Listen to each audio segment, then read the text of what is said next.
Howrah bridge, जिसे रविंद्र सेतु भी कहा जाता है, भारत के सबसे प्रमुख और ऐतिहासिक पुलों में से एक है। यह ब्रिज गंगा नदी पर स्थित है और कोलकाता को हावड़ा से जोड़ता है। यह सिर्फ एक पुल नहीं है, बल्कि यह भारतीय इंजीनियरिंग, वास्तुकला और सामाजिक आर्थिक विकास की एक महान मिसाल है। इसकी यात्रा, निर्माण और इसका महत्व भारत के लिए गर्व का विषय है। आरंभिक दौर ब्रिटिश शासन के समय 19वीं सदी के समय कोलकाता भारत की राजधानी थी। उस समय तक गंगा नदी पर किसी अस्थायी पुल का निर्माण नहीं हुआ था, जिसके कारण लोगों को हावड़ा और कोलकाता के बीच आने जाने के लिए नौका की सेवा का इस्तेमाल करना पड़ता था। लेकिन बढ़ते यातायात और व्यापार के कारण गंगा नदी पर एक पुल की ज़रूरत महसूस की जाने लगी।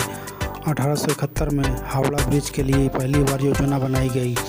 तब एक अस्थायी पुल बनाया गया था, लेकिन बढ़ते व्यापार और यातायात के साथ यह स्पष्ट हो गया कि एक मजबूत और अस्थायी पुल की आवश्यकता थी।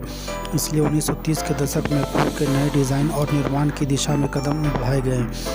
निर्माण की चुनौती। हावड़ा ब्रिज का निर्माण एक बड़ी चुनौती थी, क्योंकि इससे गंगा जैसी विशाल और मजबूत धारा वाली नदी पर बनाया जाना था।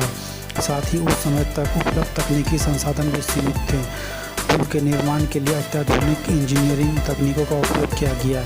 इसमें सबसे बड़ा तकनीकी नवाचार यह था कि इसे बिना नट और बोल्ट के बनाया गया, बल्कि सभी जोड़ रिवर्ट्स के माध्यम से किए गए।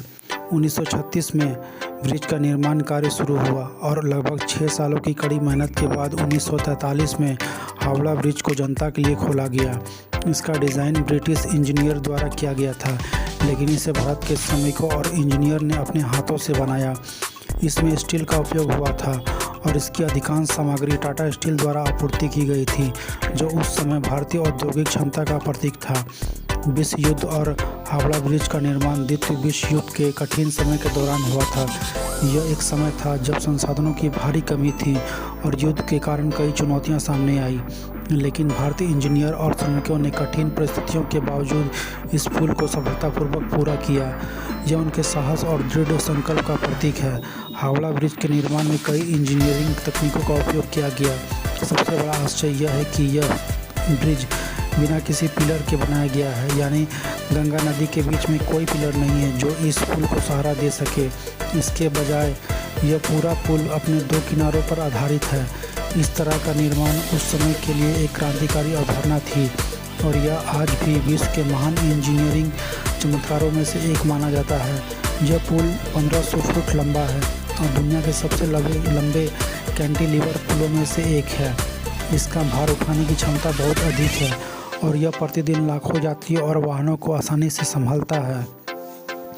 सांस्कृतिक और सामाजिक महत्व। हावड़ा ब्रिज सिर्फ एक भौतिक संरचना नहीं है, बल्कि यह कोलकाता और हावड़ा के लाखों लोगों के जीवन का हिस्सा है। यह न केवल यातायात और व्यापार का एक प्रमुख मार्ग है, बल्कि यह बंगाल की सांस्कृतिक धरोहर का भी एक अभिन्न हिस्सा है। इस पुल से रोजाना लगभग 1 लाख वाहन और 1,50,000 पैदल यात्री गुजरते हैं। यह ब्रिज सिर्फ लोगों को नहीं, बल्कि उनके सपनों, संघर्षों और उम्मीदों को भी जोड़ता है। हावड़ा ब्रिज कोलकाता के फिल्मों, साहित्य और कला में भी प्रमुख स्थान रखता है। यह कोलकाता शहर की पहचान का एक अभिन्न हिस्सा है और कई राष्ट्रीय और अंतर्राष्ट्रीय फिल्मों में इसे दिखाया गया है। कोलकाता की जीवन शैली, इसकी रोज़मर्रा की भागदौड़ और उसकी सांस्कृतिक धड़कनों का प्रतीक, यह पुल बंगाल की आत्मा का प्रतिनिधित्व करता है। प्राकृतिक आपदाओं के खिलाफ मजबूती। हावड़ा ब्रिज की सबसे खास बात यह है कि यह प्राकृतिक आपदाओं के खिलाफ भी यह बहुत मजबूत है। कई बार बाढ़, तूफान और अन्य प्राकृतिक आपदाओं के बावजूद यह ब्रिज अपनी जगह मजबूती से खड़ा है। यह वो महान संरचना का प्रतीक है जो किसी भी कठिन परिस्थितियों का सामना कर सकता है। प्रेरणा का स्रोत। हावड़ा ब्रिज की कहानी सिर्फ एक पुल की नहीं है, यह उस जज्बे की कहानी है जो हमें कठिनाइयों के बावजूद आगे बढ़ने की प्रेरणा देती है। जिस समय यह पुल बनाया गया था, उस समय न केवल तकनीकी चुनौतियाँ थीं, बल्कि सामाजिक और आर्थिक परिस्थितियाँ भी अनुकूल नहीं थीं। द्वितीय विश्व युद्ध के समय जब संसाधन सीमित थे और कठिनाइयाँ अधिक थीं, तब भी भारतीय श्रमिकों और इंजीनियरों ने साहस और लगन से इस हावड़ा ब्रिज को खड़ा किया।